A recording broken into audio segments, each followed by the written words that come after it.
¿Qué tal, chicos? ¿Cómo están? Buenas tardes. Si me logran escuchar, por favor, me confirman ahí con un mensajecito si me logran escuchar. Bienvenidos. El día de hoy vamos a recibir las clases de conocimiento, un poquito de lenguaje y comunicación, ¿sí? De todas las universidades. Como yo les mencionaba, pues vamos a ir resolviendo las pruebas de distintas universidades. Ahorita vamos a resolver ciertas preguntas que ha salido tanto en SPOL, en la UNEMI, ¿sí? En la ULEAM, ¿sí? En la de Guayaquil. Vamos a resolver ciertas preguntitas que tal vez algunos estudiantes vieron filtradas por internet o alguien que dio la evaluación, le tocó este tipo de ejercicio, entonces para hacer la debida explicación. Así que chicos, muy atentos, participando, ya saben, en cada una de las clases, de los ejercicios, seguir mandando cada uno de las respuestas. Por ahí dice, en el estatal de Bolívar también uno, claro, sí. Ya estamos nosotros, como dije, vamos a ir mandando cada uno, en este caso, de los ejercicios o resolviendo cierto grupo de ejercicios de distintas universidades, tranquilos. Vamos a ir haciendo estatal de Bolívar, de la UNEMI. Sí, ahorita lo que estamos haciendo es una recolección de las mismas preguntas que han ido saliendo en distintas universidades para que usted pueda observar que a veces dentro de cada una de las universidades sí se va repitiendo este tipo de ejercicios. Sí, vamos a ir de la UTA, del UNAS, del SPOS, la Central, de la Universidad de Cuenca, la de Loja, la Técnica del Norte, la mayoría de las universidades del Ecuador. ¿Sí? Así que por favor, muy atentos y vamos a empezar un poquito con los de conocimiento para que usted pueda entender de la mejor manera cómo se resuelve cada uno de los ejercicios. Vamos a empezar. La pregunta uno dice, ¿de qué manera se debe determinar la estructura de un poema? ¿Ya? Primeramente nosotros debemos tener el conocimiento acerca de la estructura del poema. Ya, aquí nos está pidiendo la estructura del poema. Entonces vamos primeramente nosotros a hacer una debida explicación acerca del poema. ¿Ya? ¿Qué es un poema? ¿Cómo está conformado? ¿Ya? El poema, pues, primeramente quiere decir que es un conjunto de versos. ¿Sí? Sí, es un conjunto de versos. ¿Ya? Esa es la parte principal. ¿Ya? Es un conjunto de versos. ¿Ya? ¿Qué más? Otro dato muy importante. Contiene rima. Ese es otro dato muy importante. Está compuesta por versos y que está compuesto por rima. ¿Qué más es el poema? Es la repetición de sonidos al final de cada verso. ¿Ya? Bien, aquí tenemos. Pues un poema está conformado por un conjunto de versos porque contiene rima y porque siempre al final de cada verso, siempre va a haber la repetición de los sonidos. ¿Ya? ¿Qué más nos dice en este caso? ¿Ya? Entonces, como me dice a mí, cada uno de estos que un conjunto de versos, un conjunto de rima, mire, yo puedo observar de que aquí dice rima, ¿no es cierto? Ya, ¿qué más me dice? Versos, ya. Pero yo me doy cuenta aquí, dentro de esta situación, de que me está hablando a mí, ¿sí? ¿De qué manera se debe determinar la estructura de un... Si la pregunta dice, ¿de qué manera me doy cuenta cuál es la estructura del verso? O sea, ¿de qué manera yo me doy cuenta cuál es la estructura de un verso? Yo me doy cuenta por la rima, sí, pero si usted observa, es por los versos y por la rima. ¿No es cierto? Determinar el tema no tiene nada que ver. Descubrir las anáforas también. La respuesta estaría dentro de estas dos, determinar la rima o descubrir las partes. Como me dice, ¿de qué manera yo me doy cuenta? Sí, ¿cuál es la estructura de un poema? Me doy cuenta cómo, descubriendo las partes. ¿Cuáles son las partes del poema? El verso y la rima. No puedo escoger la respuesta numeral, solo determinar la rima, porque yo no determino la rima, sino voy a encontrar la rima y voy a encontrar, en este caso, que debe estar escritos en versos. ¿Sí? Entonces, ¿cuál es la parte principal de esto? Descubrir en qué partes, ¿sí?, está dividido el poema. ¿Qué nomás contiene el poema? ¿O por qué se llama la palabra poema? La respuesta correcta sería la C y la A quedaría eliminada. Porque específicamente no voy a determinar la rima, sino quiero descubrir, pues, de qué manera se determina la estructura de un poema, descubriendo qué, sus partes, y sus partes que están conformadas son el verso y la rima, y que siempre va a haber una repetición de sonidos al final. ¿Ah? Muy bien, listo. Esa es una pregunta que se fue repitiendo de forma general en distintas universidades ya mencionadas. ¿Listo? Vamos a la pregunta 2. Determinar que no es un mapa conceptual dentro de la siguiente lista.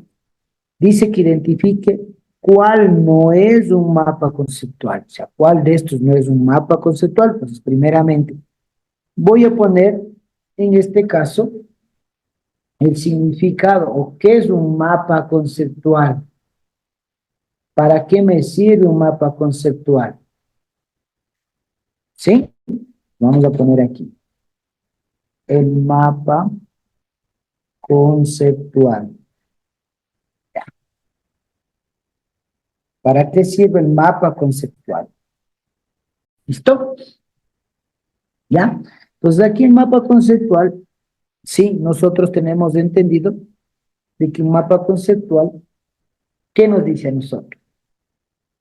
Un mapa conceptual es como decir un presente análisis, un breve resumen de copiar las partes más importantes.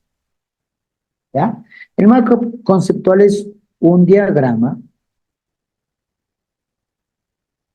¿sí? Es un diagrama que ayuda a entender un tema en específico, ayuda a entender un tema en específico, ¿sí? De ideas y conceptos. Un mapa conceptual, como todos sabemos, se utiliza para ubicar, ¿sí?, lo que son ideas y conceptos. ¿Sí? Ideas y conceptos. ¿Ya? Pues me dice a mí que obviamente identifique ideas y conceptos, y todas esas ideas y esos conceptos voy a poner dentro de un mapa conceptual. Pero ¿qué me está diciendo a mí el ejercicio? ¿Cuál no es un mapa conceptual en este caso? ¿Ya? Un organizador gráfico sí es un mapa conceptual. Un resumen no, un resumen es una síntesis, como que este me encaja. Herramienta para registrar, claro, es una herramienta para registrar ¿qué? Las ideas y los conceptos. Entonces, si es esto perteneciente al mapa conceptual. Una herramienta de estudio, correcto. Entonces, ¿cuál es el que no encaja? La de resumen. Entonces, la que no pertenece a un mapa conceptual es un resumen. ¿De ahí herramienta para registrar? Claro. ¿Por qué se llama herramienta? Porque nosotros ya hacemos de eso. ¿Sí? Y de aquí nosotros vamos dividiendo. Esto es conocido como una herramienta. Una herramienta para escribir nuestras ideas y nuestros conceptos. Y también es una idea de estudio. Y lo que tenemos de ellos es un organizador gráfico igual. ¿Sí? ¿Listo? ¿Alguna pregunta, alguna duda, chicos? ¿Todo está claro? Me preguntan nomás, ¿estamos todos claros, chicos, acerca de esa preguntita? Listo, muy bien. Vamos al siguiente ejercicio.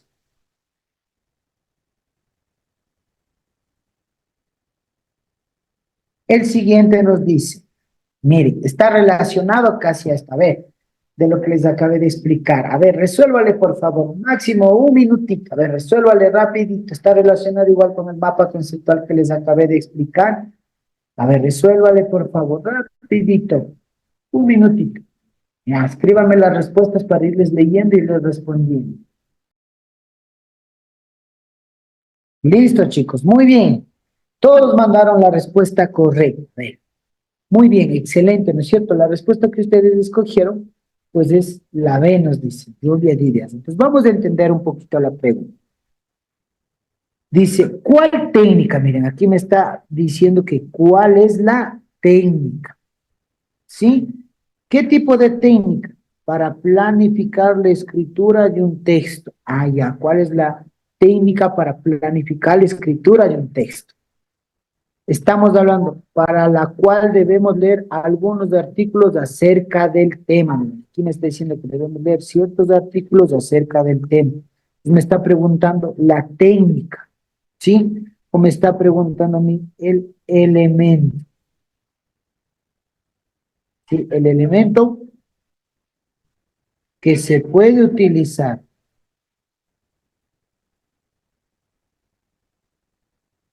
¿sí?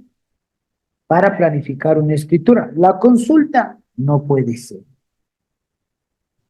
La lluvia de ideas, claro, es así, ¿no es cierto? ¿Ya? Nosotros observamos acá un organizador gráfico, también puede ser. Un mapa conceptual, también puede ser. ¿No es cierto? Entonces, nosotros lo que vamos a hacer el día de hoy es una diferencia.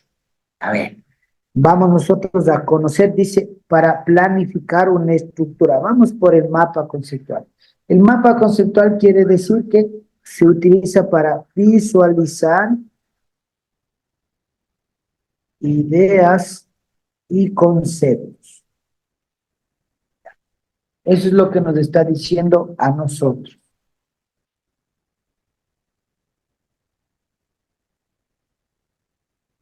¿Ya? Vamos a ver qué nos dice a nosotros el organizador gráfico. Miren, el organizador gráfico quiere decir que solo es una representación visual de datos. Sí, es una representación visual de datos. ¿Ya? Y ahí tenemos el siguiente dato que nos dice, ¿sí? Sobre la lluvia de ideas. ¿Ya?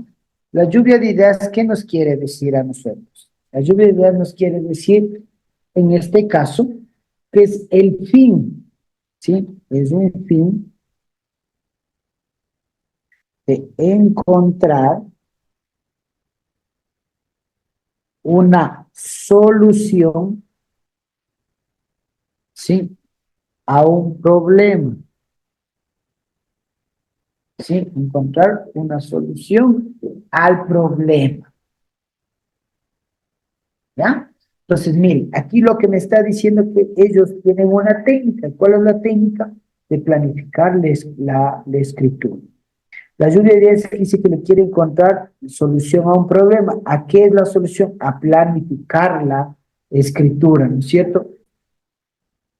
Sí, pero acá el organizador gráfico es una representación visual, no me habla. Entonces, quiere decir que yo de la información que yo tengo, quiero darle una solución o quiero resumir, digamos, acerca de la información de varios artículos del tema. Entonces, el organizador gráfico no puede ser. El mapa conceptual solo me ayuda a visualizar ideas, etcétera, pero dice que busca una técnica para planificar la escritura.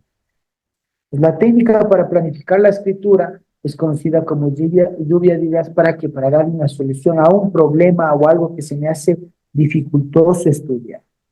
La respuesta correcta sería el literal B de bebé, la número 3. Vamos a la siguiente pregunta. A ver, ¿cuál sería la respuesta de la siguiente pregunta? ¿Ya? Usted por ahí me va a ir mandando la respuesta.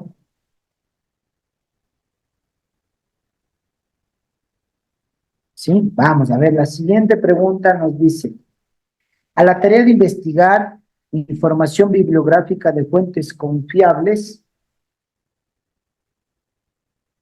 acerca de un tema dentro de las técnicas para planificar la escritura de un texto se la denomina, facilito. Dice, a la, Resumen, ya, vamos por ahí. Dice, a la tarea de investigar, dice que vamos a investigar una información, pero ¿qué tipo de información? Bibliográfica, o sea, de fuentes. ¿Qué quiere decir de fuentes? De autores. Eso quiere decir fuentes, de autores. Entonces nosotros vamos a investigar la información bibliográfica de fuentes, pero miren que es fuentes confiables, o sea, de autores, acerca de un tema.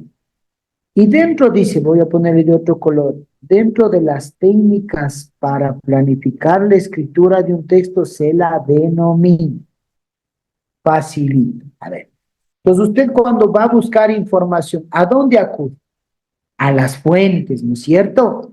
¿Ya? A las fuentes. Y saca toda la información de esas fuentes. Una vez que usted saca esa fuente de información, usted se la denomina. ¿Con qué palabra se le denomina cuando va usted a buscar esa información? Lluvia de ideas, no puede ser. Resumen, tampoco. Un mapa conceptual, tampoco. Porque la lluvia de ideas quiere decir que voy a planificar una escritura. Un resumen es una síntesis de lo más esencial. Un mapa conceptual, que quiere decir que son ideas y conceptos. La respuesta sería consulta. ¿Por qué sería consulta? Porque obviamente, ¿qué es lo que voy a hacer? Consultar o voy a investigar esa información en dónde? En las fuentes confiables. Y una vez que yo investigo, dice que planifico esa escritura.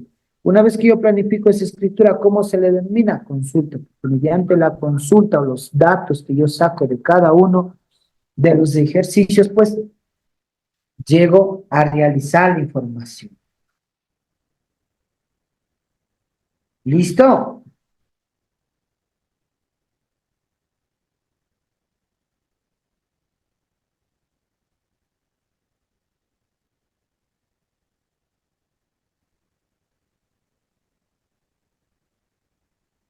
¿Ya?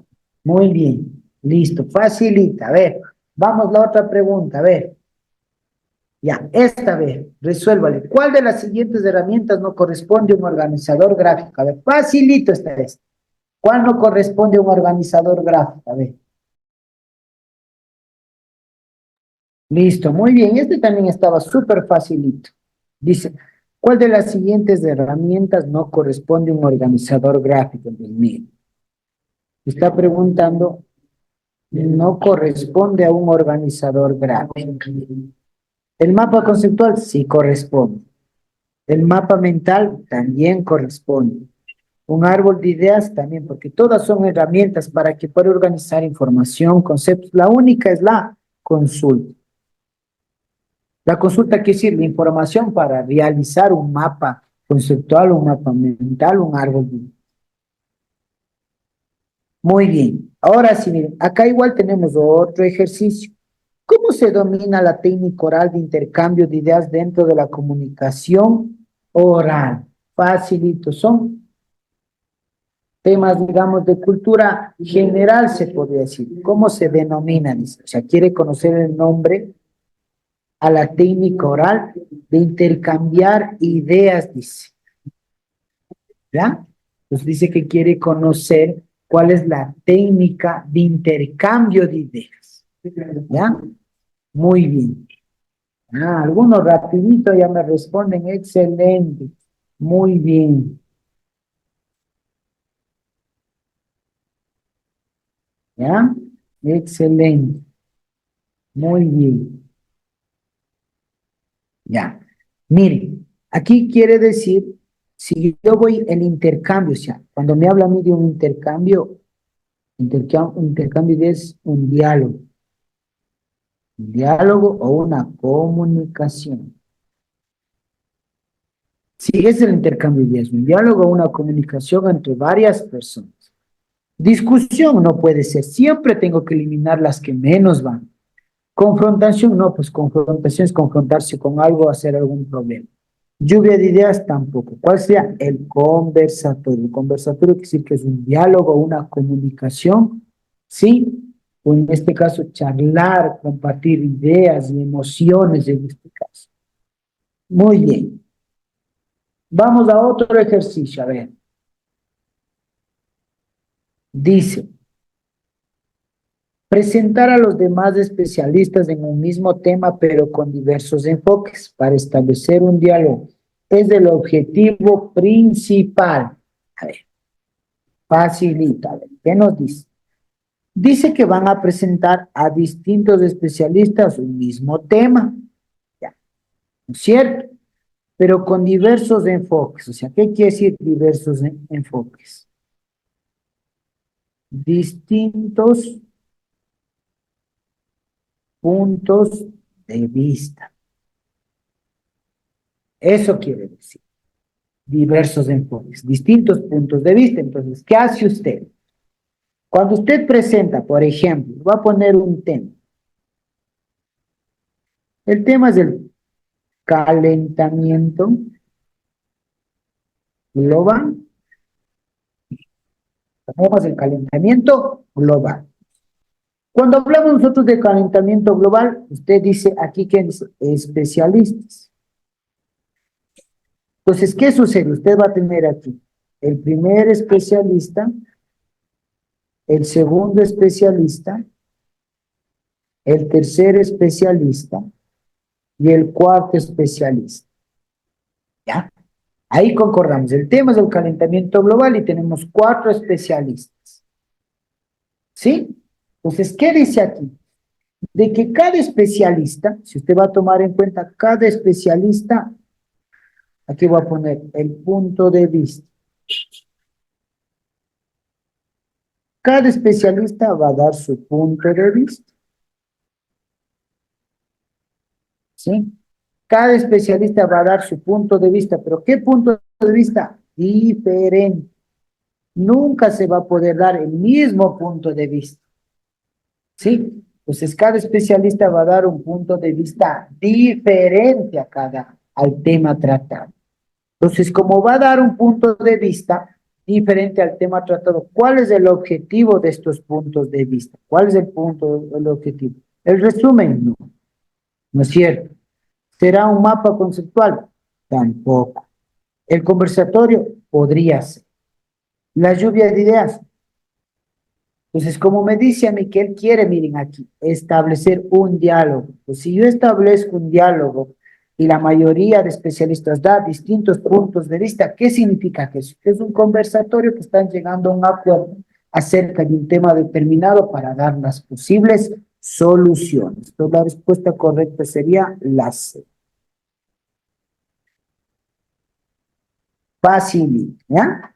La mayoría está respondiendo correcto. Vamos a la otra.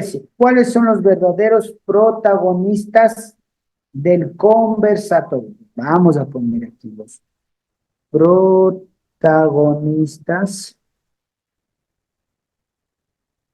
del conversatorio.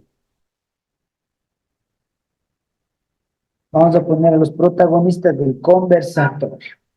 Dentro de los protagonistas de un conversatorio se divide en dos partecitas.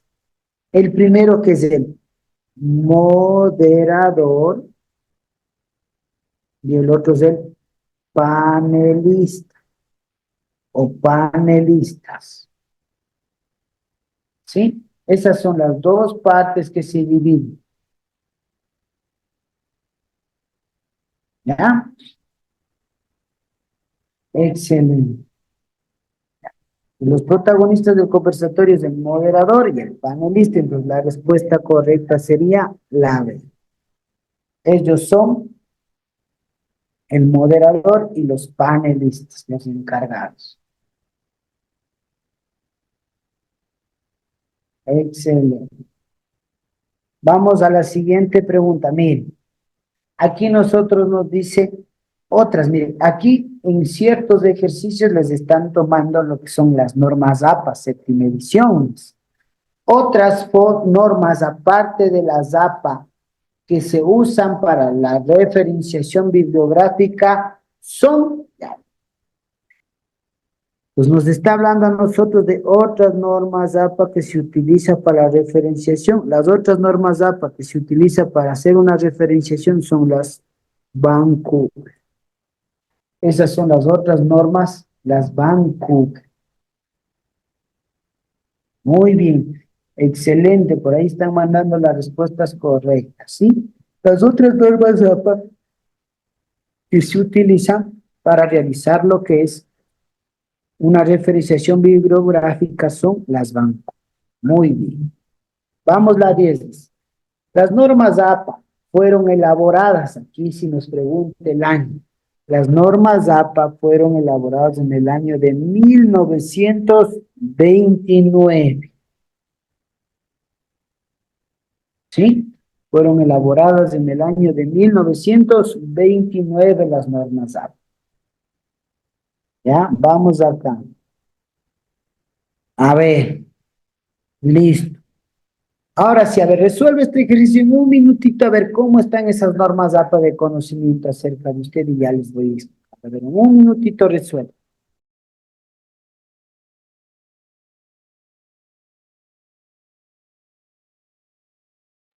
Listo, a ver. Nos dice el ejercicio. Las normas de citación y referenciación son recursos que sirven con el fin de... A ver, ¿qué nos dice a nosotros?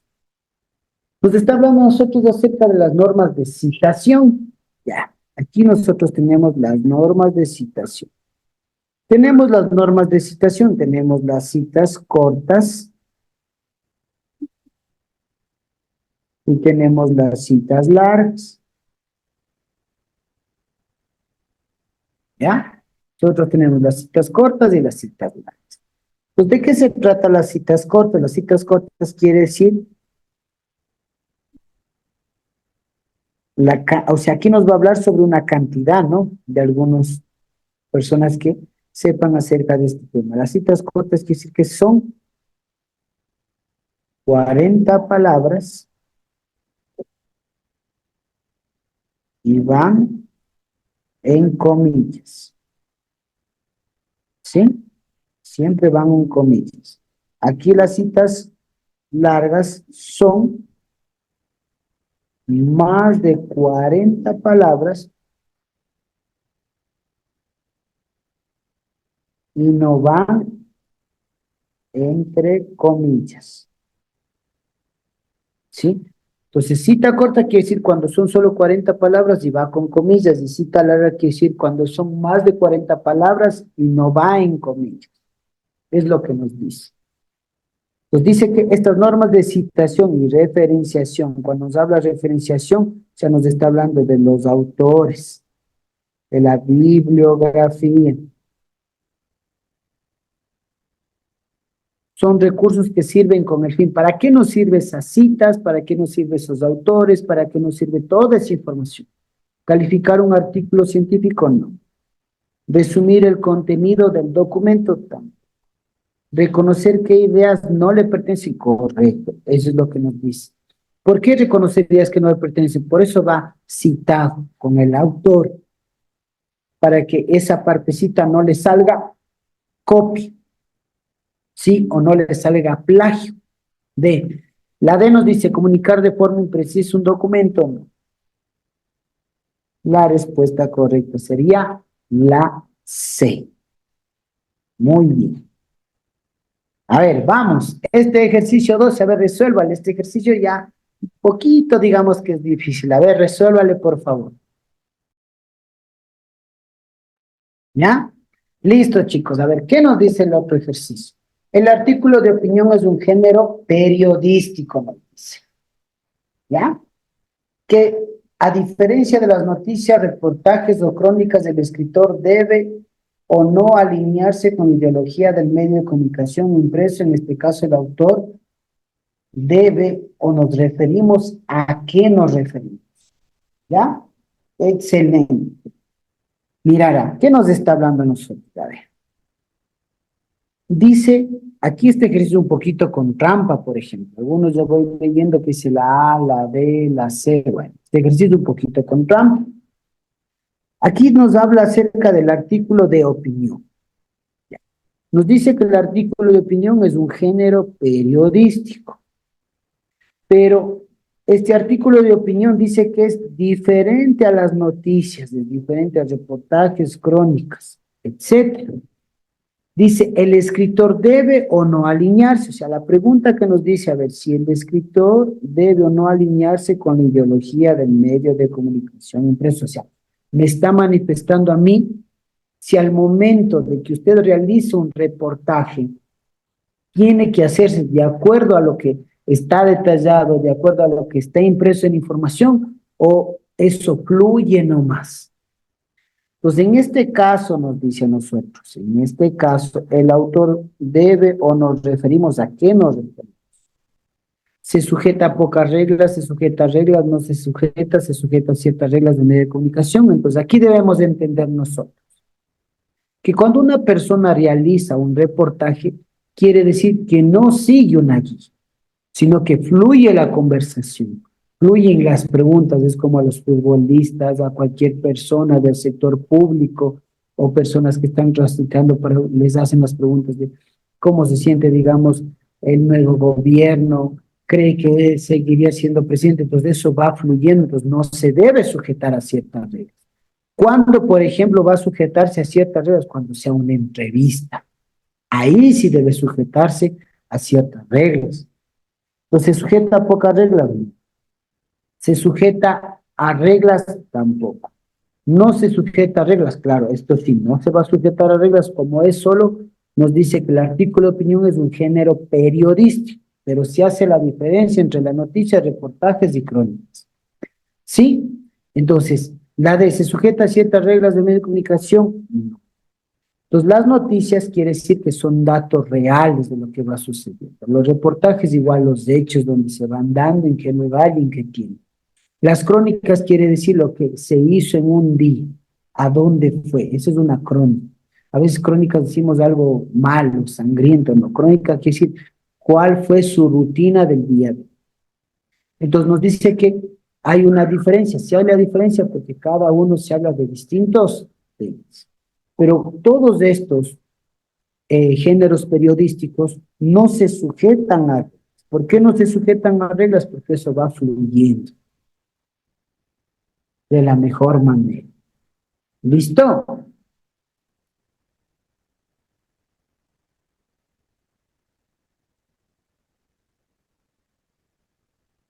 ¿Ya?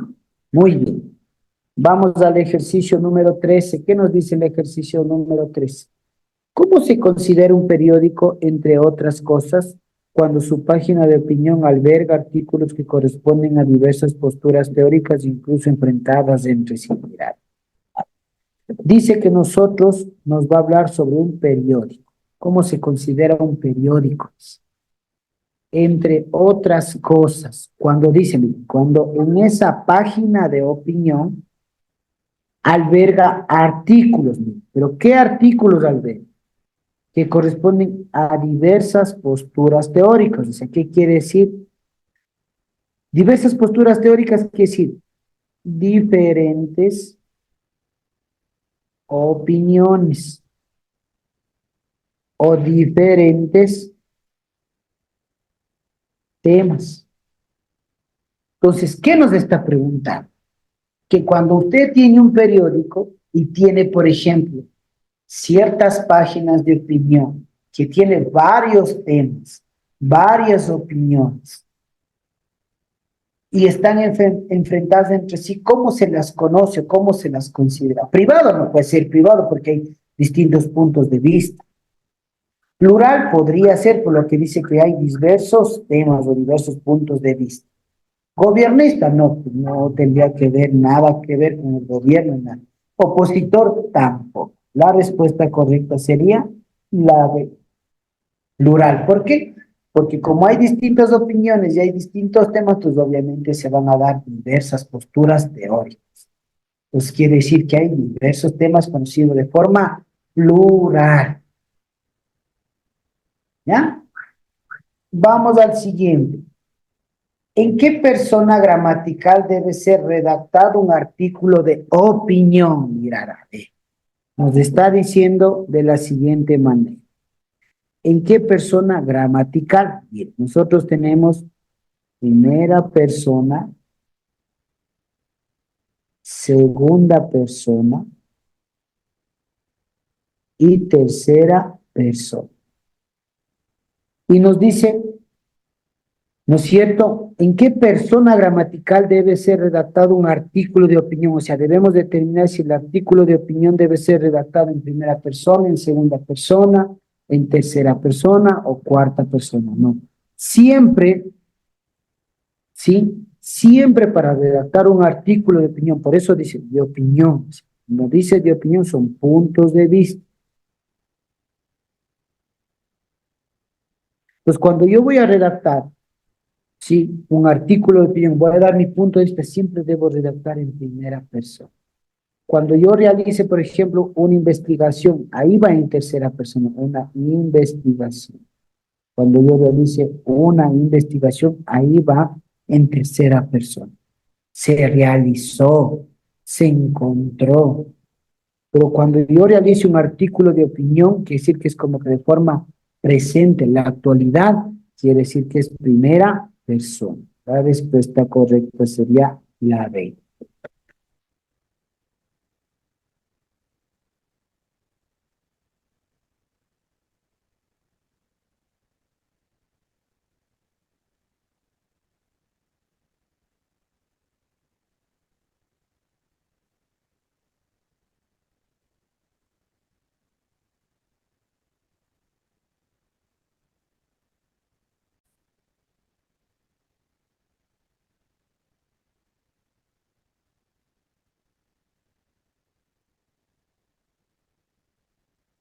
¿Listo? Preguntas, dudas.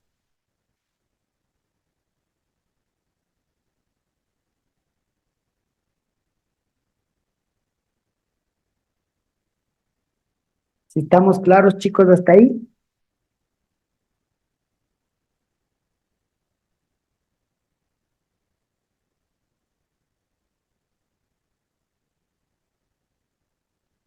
Ya, listo. Vamos a la siguiente. Este es súper facilito. Nos dice, el foro, ¿qué técnica de comunicación es? Aquí vamos a hacer una pequeña explicación. Sí, hay que tomar en cuenta nosotros ciertas partecitas. A ver, vamos acá. Primeramente nosotros vamos a identificar qué es un foro. ¿Listo? Entonces, el foro es una pequeña conversación, pero algunos lo conocen que el foro es una técnica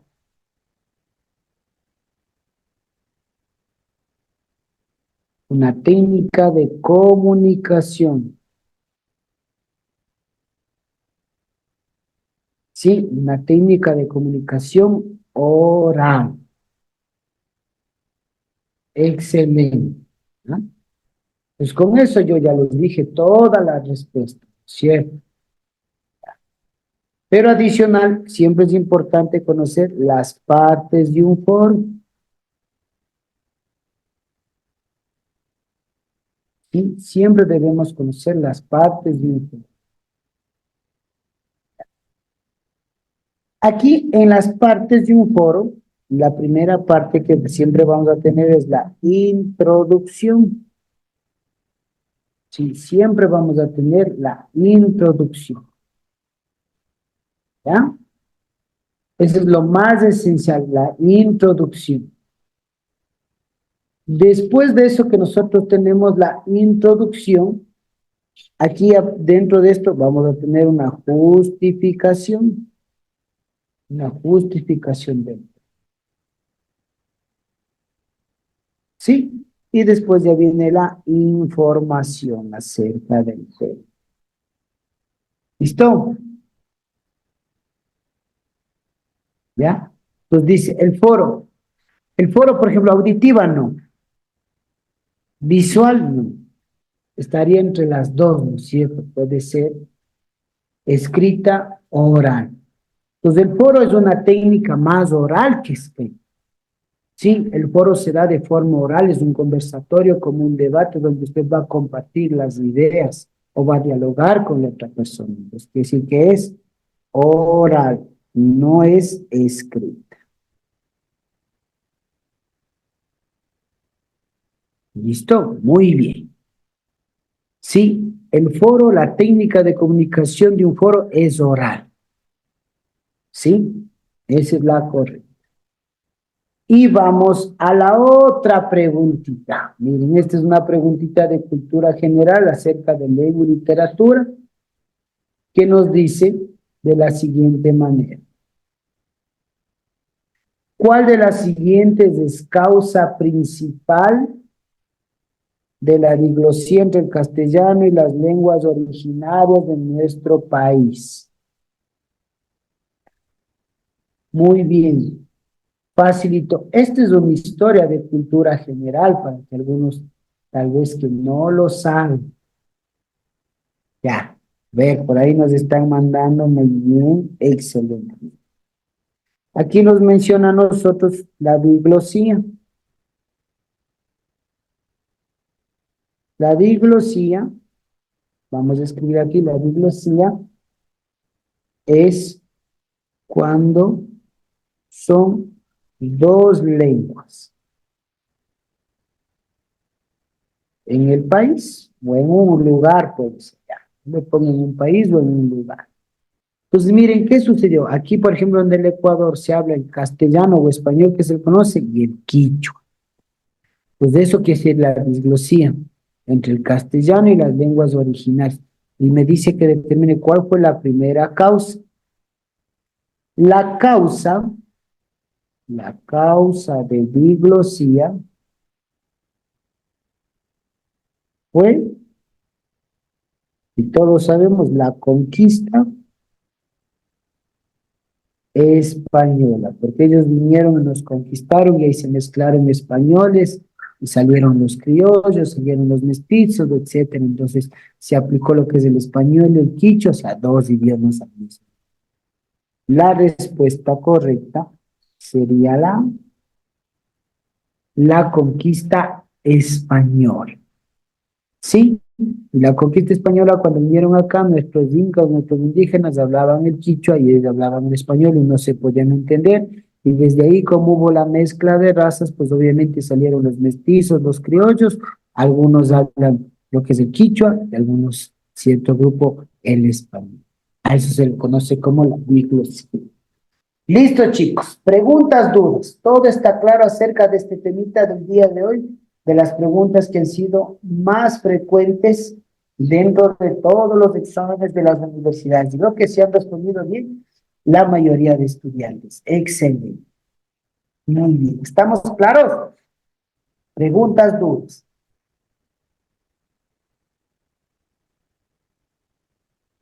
Ah, muy bien. Entonces, de repente les voy a mencionar las personitas que quieran entrar a nuestro curso completo, donde ya van a recibir química, biología, anatomía, física, matemáticas, nos pueden escribir a este numerito que está aquí.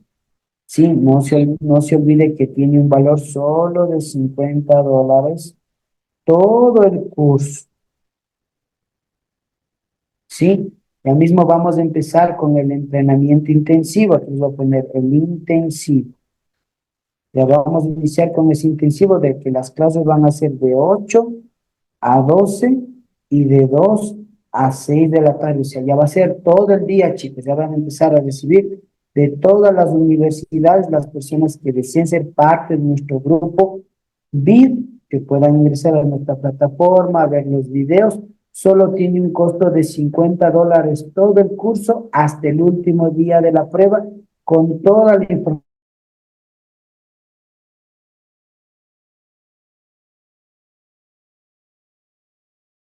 777-0395. Ya le vamos a dar toda la información. Todo el curso va a recibir química, álgebra, biología, anatomía.